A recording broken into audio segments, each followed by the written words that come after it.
Très heureuse de vous retrouver, mesdames et messieurs, dans cette édition. Au sommaire, l'impact de la cherté de la vie sur la fête de Tabaski. Plus de précisions dans un instant.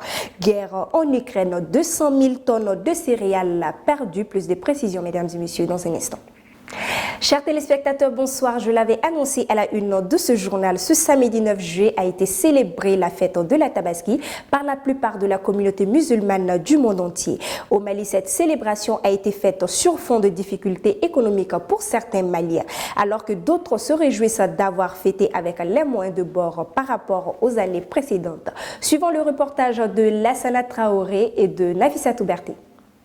La Tabaski 2022 s'est déroulée dans un contexte économique difficile au Mali. Le pays sort d'un embargo imposé par la CEDEAO et l'UEMOA qui a duré 6 mois. Malgré cette conjoncture économique difficile, d'autres fidèles ont pu bien fêter. Le pays est dans une situation difficile, mais par la grâce de Dieu, nous avons fêté en bonne santé. Sinon, cette année, c'était vraiment difficile financièrement, surtout pour les familles avec de nombreux enfants que nous avions, et la fête fut belle, donc nous ne pouvons que dire Dieu merci.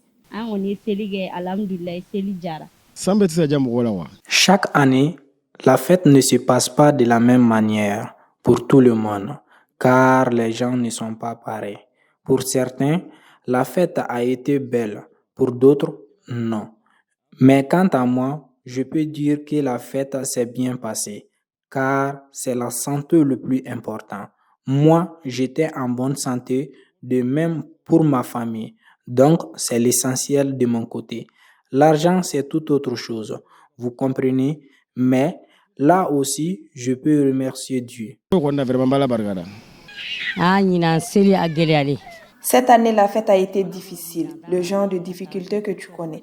Il n'y a vraiment pas eu d'achat, nous n'avons vraiment plus d'espoir. Il faut vraiment que le président fasse quelque chose car nous n'arrivons plus à subvenir à nos besoins alimentaires.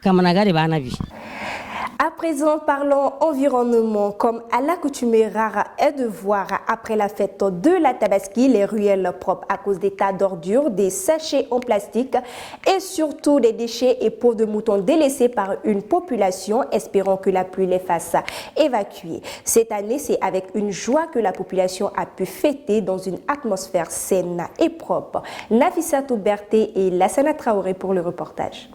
Comme chaque année, les Maliens vivent un calvaire après les fêtes à cause des ordures, des déchets et peaux de moutons devant les maisons et dans les ruelles, mais cette année fit exception.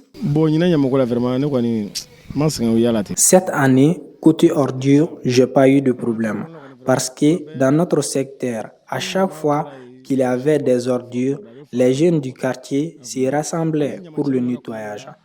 Parfois, quand les agents de la mairie ne venaient pas, nous donnions de l'argent aux enfants qui ont des brouillettes pour les ramasser à 500 francs, souvent même à 300 francs, pour nous débarrasser des moustiques et nous protéger des maladies. La page internationale, mesdames et messieurs.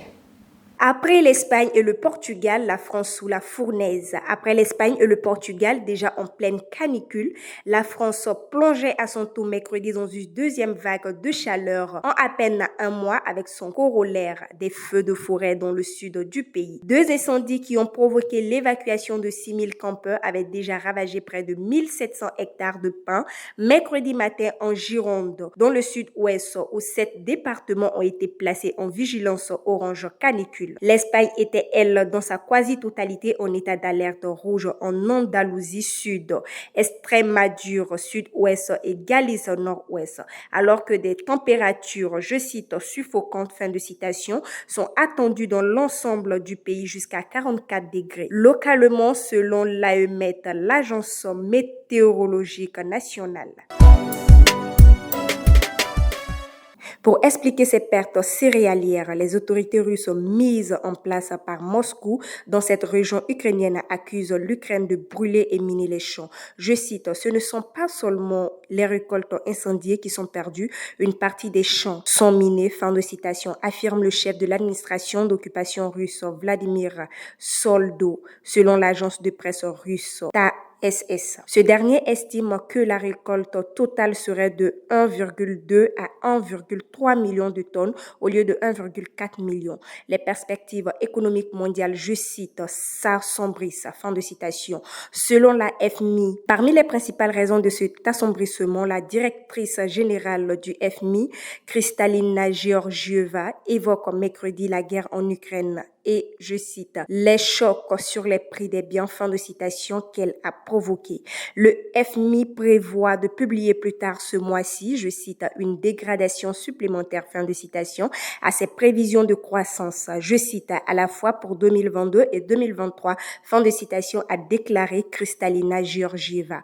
En accompagnement d'une note préparée en amont de la réunion des ministres des Finances et des gouverneurs des banques centrales du G20 prévue à Bali vendredi et samedi.